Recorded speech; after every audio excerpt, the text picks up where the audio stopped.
Demak, Alloh taolo yolg'onchi shaxsning uyidan, korxona boshlig'ining korxonasidan, yolg'onchi podshohning yurtidan barakotni ko'taradi, rizqlarni qisqartirib qo'yadi.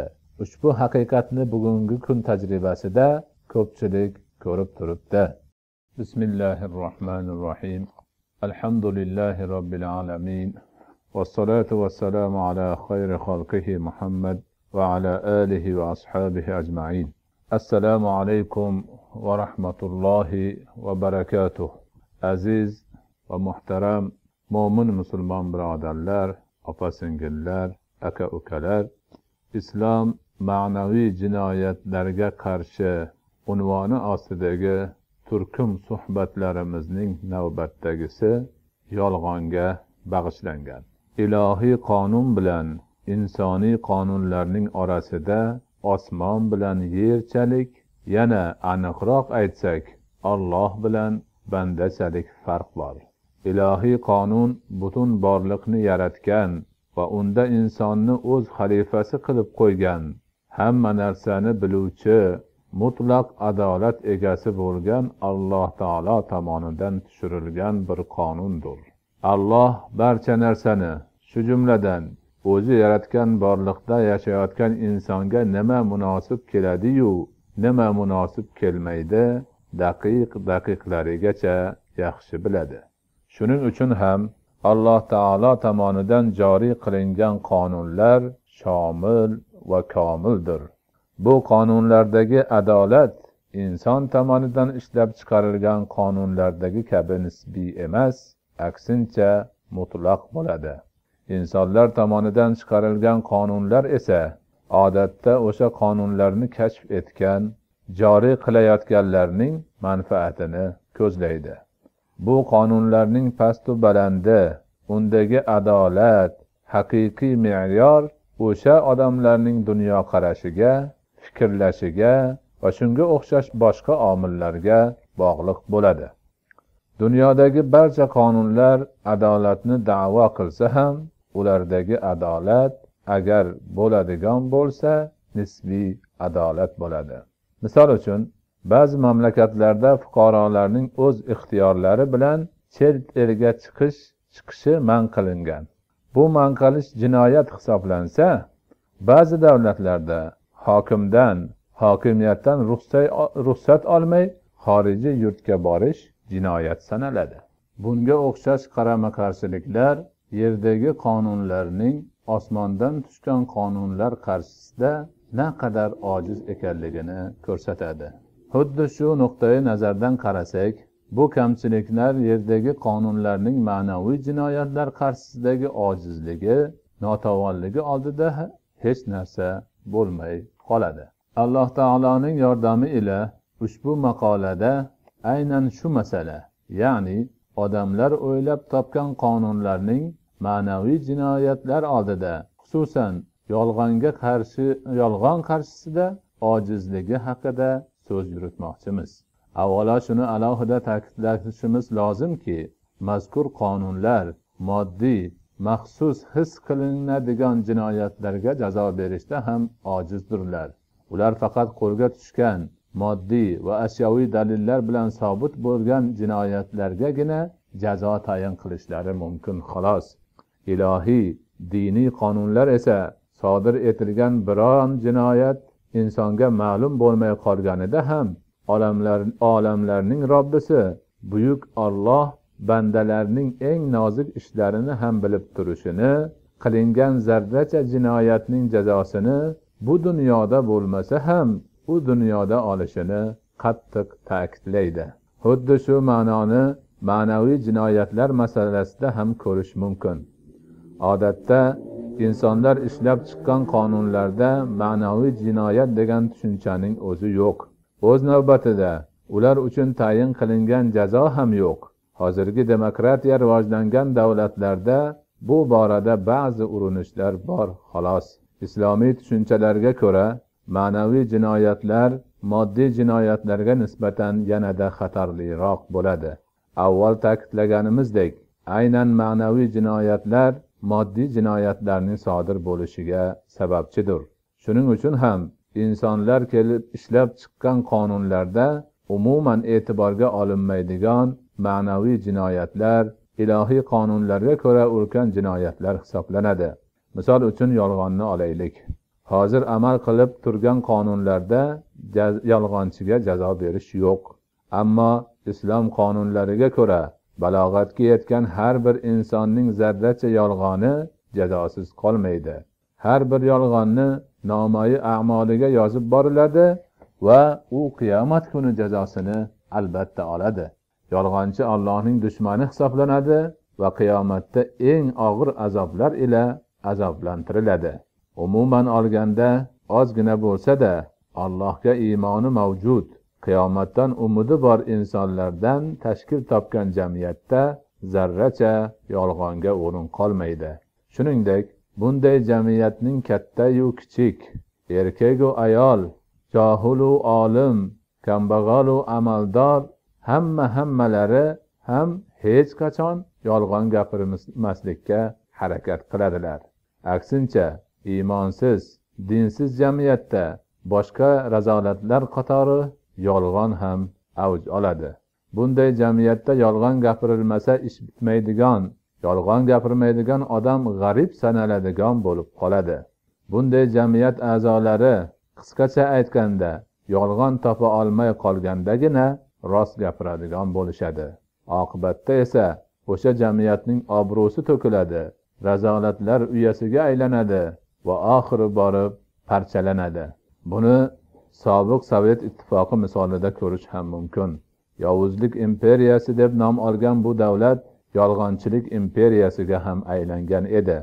Bog'cha bolalaridan tortib katta rahbarlargacha ko'z yummay, kiprik qoqmay yolg'on gapirishni odat qilgan edi. Yolg'on hayotning barcha sohalarini qamrab olgan edi.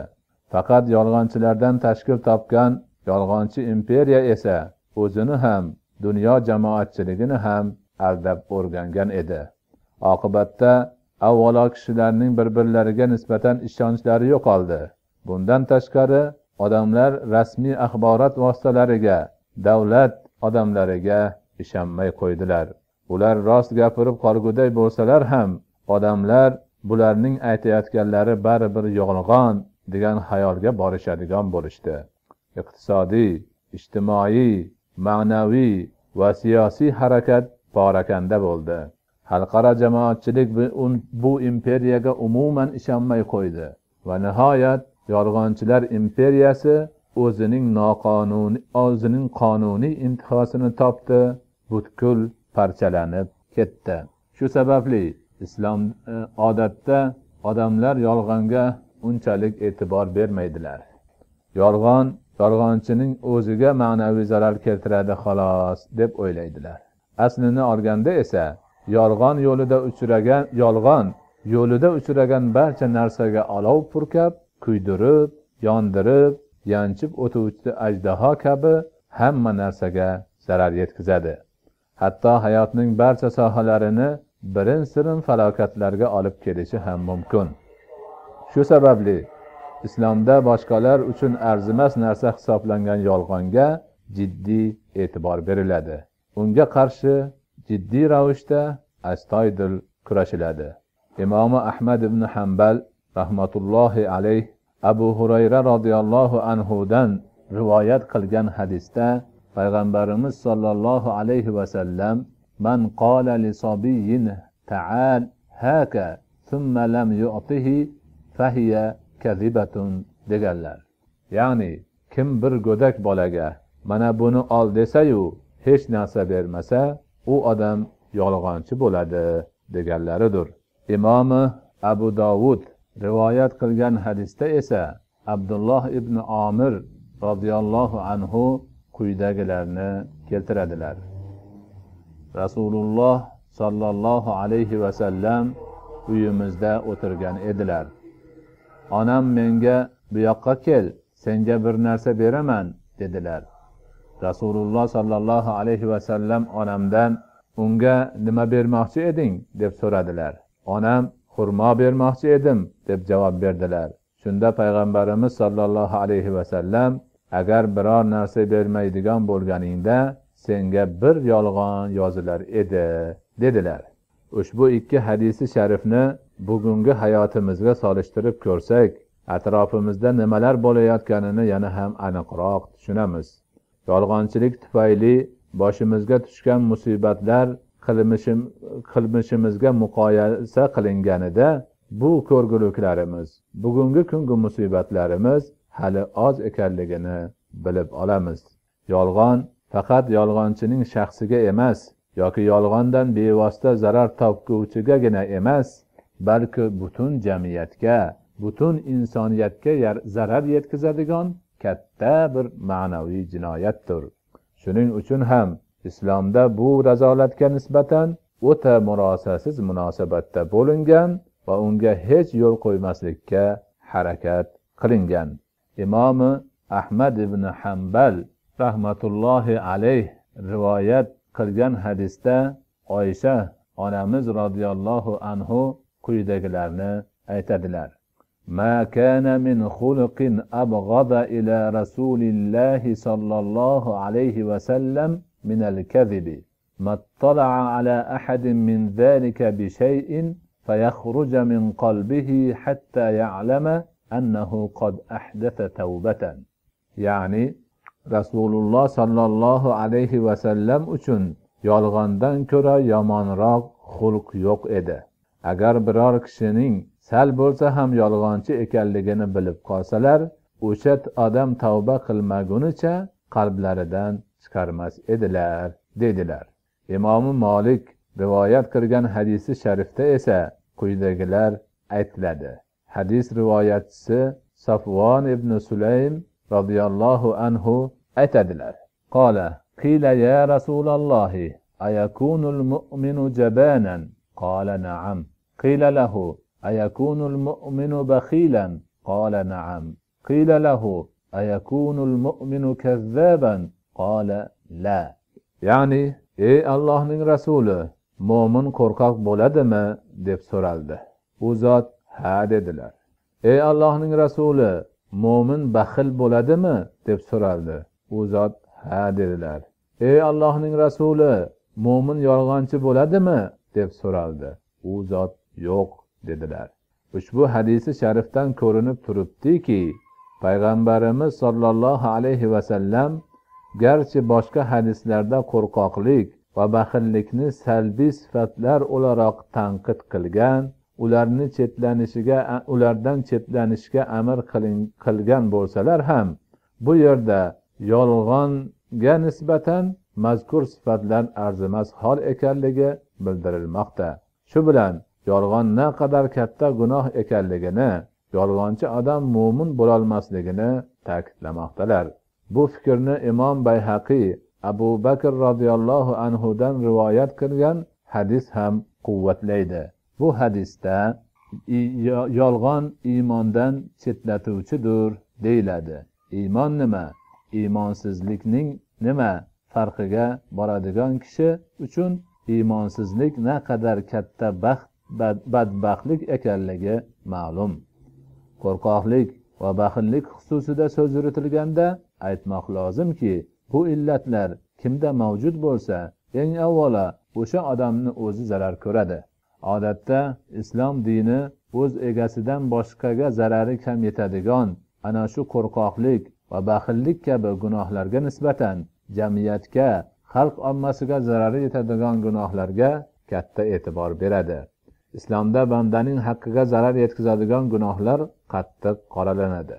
Avvalgi boblarda ham ta'kid etganimizdek, yolg'iz yaratganning haqqi bo'lsa, o'sha ma'lum bir gunohni Allohning o'zi kechirib yuborishi mumkin. Biroq bandalarga, jamiyatga zarar yetkazilsa, o'sha zarar ko'rgan banda va jamiyat kechirmaguncha Alloh taolo ham u gunohni kechirmaydi. Yolg'on esa ko'pchilikka zarar yetkazadigan mana shundoq gunohlar qatoriga kiradi. Undan zarar ko'rgan jamiyat va shaxslar yolg'onchini gunohini kechirmagunlaricha bu gunohni Alloh taolo ham kechirmaydi. Ushbu suhbatni boshlaganimizda xuddi shu masalani tushuntirish uchun qandoq misol keltirsak ekan degan fikr takror xotiradan o'tar edi. Ittifoqo dunyo axborot vositalari hozirgi kundagi diktatorlardan biri o'zining noto'g'ri siyosatini, o'z xalqiga ham, o'zga xalqlarga ham o'tkazgan zulmini, inson huquqlarini poymol qilganini tan olganligi va bu jinoyatlari uchun dunyo hamjamiyati tomonidan uning davlatiga nisbatan joriy qilingan turli choralarni yengillatish va bekor qildirish maqsadida noilojlikdan hamjamiyatning shartlaridan ba'zilarini bajarishga qaror qilganligi haqida xabar berdilar. Lekin mutaxassislar va Birlashgan Millatlar Tashkilotining yuksak amaldorlari bu diktator yolg'onchi, avval ham falon narsalarni aytib, so'ngra amalga oshirmagan, unga hech ham ishonib bo'lmaydi. Qachon u hokimiyatdan ketsa, ko'rilgan choralarni bekor qilish kerak degan fikrni aytdilar. Demak, bir kishining yolg'onchiligi tufayli necha millionlab begunoh kishilar jafo chekmoqda. Demak, yolg'onchining shaxsiga, jamiyatda egallab turgan o'rniga qarab, jamiyatga keltiradigan zararining darajasi, miqdori, ko'lami ham o'zgarib borar ekan. Shubhasiz, xalqaro jamiyatga va dunyodagi davlat rahbarlariga yolg'on gapirgan o'sha diktator o'z xalqiga ham kiprik qoqmay yolg'on gapirgan bo'ladi. Ammo u yolg'on bilan bu yolg'onning farqi bo'ladi. Yolg'onning yana bir jirkanch ko'rinishi aldamchilikdir. Ya'ni o'ziga ishongan odamni bilib turib aldash, unga yolg'on gapirishdir. Buni payg'ambarimiz sollallohu alayhi vasallam ulkan gunoh deb ataganlar. Imom Ahmad ibn Hanbal bu haqida quyidagi hadisni rivoyat qiladilar. Qala Rasululloh sollallohu alayhi vasallam: "Kaburat khiyanatan an tuhaddisa akhaka hadithan huwa laka musaddiqun va anta lahu kadhibun." Ya'ni eng katta xiyonat senga ishongan birodaringga bilib turib yolg'on gapirishingdir deganlar. Ushbu holatlarni hisobga olib, islomda yolg'onga qarshi qattiq kurashilgan. Yolg'onchilar turli razil sifatlar bilan sifatlanib ko'rsatilgan va ularga tayinlangan jazolar takror aytilgan. Imom Buxoriy Abu Hurayra radhiyallohu anhudan rivoyat qilgan hadisda yolg'onchilik munofiqlikning 1/3 qismi sifatida bayon qilingan. Bu hadis-i sharifda Rasuli akram sallallohu alayhi vasallam ayatul munafiqu thalathatun idza haddatha kadhaba va idza wa'ada akhlafa va idza ahada ghadara deganlar. Ya'ni munofiqning alomati 3tadir. Gapirsa yolg'on gapiradi, va'da bersa xilof qiladi, ahd qilsa aldaydi dedilar. Demak, yolg'onchilik munofiqlikning birinchi va yetakchi sifatidir. Yolg'on gapirgan odam munofiqlikni 3/1 qilgan bo'ladi.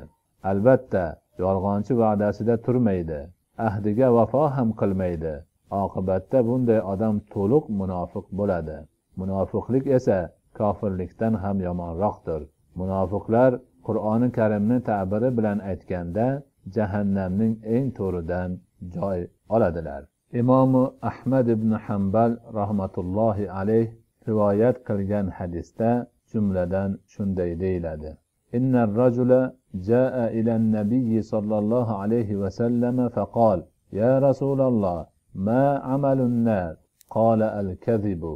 Idza kadhaba al-'abdu fajara va idza fajara kafara va idza kafara dakhala an-nar." deyiladi. Ya'ni bir odam kelib, "Ey Allohning rasuli, do'zax amali nimadir?" deb so'radi. Rasululloh sallallohu alayhi vasallam yolg'onchilikdir. Agar banda yolg'on gapirsa, fojirlik qiladi. Fojirlik qilsa, kofir bo'ladi. Kofir bo'lsa, do'zaxga kiradi deb javob berdilar. Imom Termiziy Ibn Umar radhiyallohu anhudan rivoyat qilgan hadisda payg'ambarimiz sollallohu alayhi vasallam "Iza kadhaba al-'abdu taba'ada al-malaku anhu milan min natni ma jaa bihi" deydilar. Ya'ni agar banda yolg'on gapirsa uning sassiq amalidan farishta undan 1 mil uzoqlashadi degan ekanlar. Bu qanday dahshat-a? Bu dunyoda bandani qo'rib turishga biriktirilgan farishta ham uning yolg'oni sassig'idan hazar qilib undoq bandadan qochib ketar ekan. Imomi Asbihoniy Abu Hurayra radhiyallohu anhudan rivoyat qilgan hadisda Rasululloh sallallohu alayhi vasallam birrul volidayni yazidu fil umr val kadhibu yanqusur rizqa vad du'a'u yaruddul qado'a deganlar. Ya'ni ota-onaga yaxshilik qilish umrni ziyoda qiladi. Yolg'on rizqni qisqartiradi. Duo qazoni qaytaradi deganlar. Ushbu hadisda yolg'onning bu dunyodagi zararlaridan biri rizqni kamaytirish ekanligi zikr qilinyapti. Demak, Alloh taolo yolg'onchi shaxsning uyidan, korxona boshlig'ining korxonasidan, yolg'onchi podshohning yurtidan barakotni ko'taradi.